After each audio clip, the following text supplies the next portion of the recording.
Viridiana Ríos, que la verdad me sorprendió bastante. Ella fue la única que sí llevó una presentación hecha per se para el evento. Ella es académica de Harvard y periodista especialista en análisis de datos, y nos comentó que efectivamente hubo 13 años en donde se realizaron 17 propuestas para la reducción a la jornada laboral, y fue el Partido del Cabildeo Empresarial, como lo mencionó ella, el que siempre se opuso. Ella dice que solamente Colombia supera a México en cuanto a horas trabajadas. En los generales, esta propuesta fue realizada aproximadamente desde octubre del año pasado, del 2022, por la diputada de Morena, Susana Prieto Terrazas. Ella realmente desde entonces planteó la necesidad de esta reducción a la jornada laboral, y últimamente se ha estado un poco acusando, por decir de alguna manera, de que muchas personas dicen que se está empezando a dar la discusión ahora por temas electorales, temas de las próximas elecciones en el país. La verdad es de que no. Aquí hubo una situación de que en el primer periodo legislativo posterior al 2022, en octubre del 2022, no hubo la oportunidad del tiempo suficiente para llevar a cabo esta ejecución. Y oh sorpresa, durante la transmisión en vivo del día de hoy del foro parlamentario, mencionaron en varias ocasiones que realmente desde 1973, hace 50 años, fue uno de los primeros momentos en donde se trató de hacer esta reducción a la jornada laboral. Sin embargo, hace 50 años no se logró. En teoría, lo que ellos iban a plantear en este foro abierto era ya hacer unas conclusiones, particularmente sobre empleo, jornada y los estándares de producción en México. Sin embargo, debo de confesar, y lo pueden ver ustedes posteriormente, realmente no estuvieron tan conclusivos, por decirlo de la mejor manera. Francisco Javier Peniche fue el primer ponente en donde él, para empezar, mencionó lo más importante. Este dictamen ya fue aprobado desde abril. Es decir, en términos generales, la reforma a la jornada laboral ya fue aprobada en cuanto a la disposición. Es decir, a que se presente primero a la Cámara de Diputados y posteriormente a la Cámara de Senadores. Sin embargo, es muy importante recalcar que de todos modos, es un proceso que está el día de hoy sumando, digamos, concluyendo todo el resultado de los 5 foros que se realizaron. Pero es hoy que se va a dar toda la conclusión de esta información y se va a enviar a la Cámara de Diputados para que el 21 de noviembre se comience la discusión ya en la Cámara Baja, la de Diputados, para posteriormente irse a la Cámara de Senadores y eventualmente, en caso de que la Cámara de Senadores no la eche para atrás y que la Cámara de Diputados la mande para adelante, que el Poder Ejecutivo le dé el último visto bueno y se publique en el Diario Oficial de la Federación. Es hasta ese momento en el que vamos a poder hablar de que ya haya efectivamente un dictamen para la reducción de la jornada laboral. Tenemos que más bien ir impulsando mecanismos mediante los cuales se pueda migrar a los empleados de sectores informales, es decir, todos aquellos que no tengan un trabajo meramente pagado, registrado en el IMSS, etcétera, etcétera, para, por ejemplo, y que tengan labores más por decirlo de alguna manera, por ejemplo, los freelance en una buena medida, o en tianguis, en muchos de estos sectores informales, que de hecho se calcula, lo mencionaron durante la charla, que cerca del 50% de la población económicamente activa, de la población laboral, es la que está en este tipo de sector informal en el país. Es un porcentaje muy alto realmente. Entonces, realmente en parte de la reforma, de las modificaciones laborales que deberíamos de buscar que se ejecutaran, es de que poco a poco se vaya migrando personas de los sectores informales hacia los sectores formales. Posteriormente habló Fernando Salgado sobre reconocer que ya actualmente existe una presión social importantísima. Lo pueden ver en redes sociales, siguiendo por ejemplo el hashtag Yo por las 40 horas. Él mismo fue quien mencionó que en 1973 fue cuando se realizó esta primera propuesta para la reducción a la jornada laboral y sin embargo no se pudo ejecutar desde entonces. Posteriormente, Denise, una empresaria, una emprendedora de una pastelería, abogó porque sí se lleve a cabo esta reducción a la jornada laboral, pero insistiendo en que sea paulatino, que sea poco a poco este proceso de reducción, debido a que de repente puede ser un poco difícil para las MIPYMES, es decir, para las micro, pequeñas y medianas empresas, que no les sea tan sencillo llevar a cabo de un jalón esta reducción a la jornada laboral. Entonces, ese es un punto interesante. Posteriormente, Isaías, representante de la CROC, de una asociación de sindicatos, para muchas personas, y también déjenlo aquí en los comentarios si esto es real para ustedes, entrar a trabajar a las 7 de la mañana no significa nada más teletransportarte y aparecer en el trabajo, sino que más bien implica levantarte a las 4:30, 5 de la mañana, arreglarte y transportarte hacia tu trabajo. Es decir, de todos modos, contemplar mínimo aquí en la Ciudad de México 1 hora si eres privilegiado y te queda 1 hora de distancia a tu trabajo, o más, 2 horas y media de transporte, y que definitivamente ese tiempo que de todos modos está destinado al trabajo no se está pagando per se. Entonces, por eso él considera que la reducción a la jornada laboral es muy importante. Otro punto que realmente a mí me pareció muy importante de la acotación que dio esta persona, Isaías, se ha desfavorecido, mejor dicho, a los empleados de manera tal que el tener a las personas obligadas a trabajar, en el mejor de los casos, 8 horas, pero en el caso práctico, muchas más horas, hasta 10, 12 horas. Han habido tantos casos que se han evidenciado en redes sociales de restaurantes en donde los meseros trabajan hasta 10, 12 horas, o el famoso tienen horario de entrada pero no horario de salida.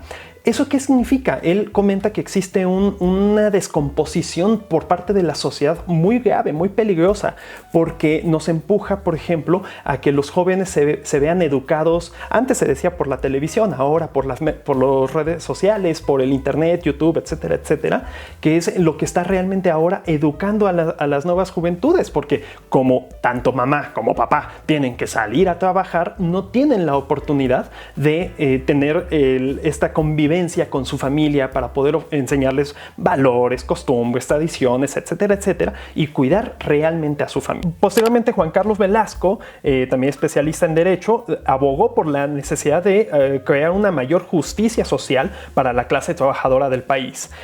Como lo hemos mencionado en anteriores videos en este canal, son casi 100 años en donde no se había tocado el tema de las jornadas laborales, que no se había podido realmente ejecutar modificaciones que fueran de beneficio para la clase social trabajadora en México, y realmente esa es una deuda que todavía está vigente y palpable en la sociedad. De hecho, si ustedes lo buscan a través de redes sociales, hay mucho descontento, particularmente con un partido, ya me imagino que ya sabrán de cuál estamos hablando. Es un partido que tiene que ver con los bolillos, para no decir específicamente cuál. Luego habló Alfredo Koffer, también especialista en Derecho.